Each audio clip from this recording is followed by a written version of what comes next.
Hello guys, সবাইকে good afternoon. কেননা এখন আমি এই মুহূর্তে আছি আমাদের বাড়ির কাছেই একটা মাঠ আছে, বিয়ে মাঠে এসেছি। আর ওখানে আমার দু ছেলে, বড় ছেলে এখন সাইকেল চালাচ্ছে। ওর সাইকেলটা চালানো হয় না, আজকে স্যাটারডে, তাই একটু বেরিয়েছে সাইকেল নিয়ে। আর আমার পাশেই আমার ছোট বসে আছে।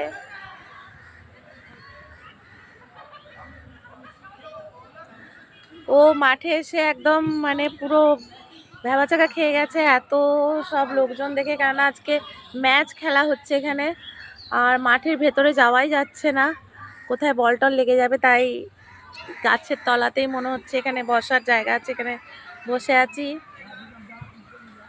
আপনারা সবাই কেমন আছেন?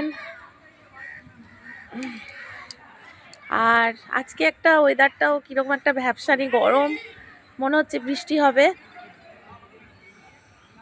ঠিক আছে, সবাইকে টাটা। এখন মাঠে আছি, এরপর একটু পরে সন্ধ্যা হয়ে গেলেই গো টু হোম। টাটা।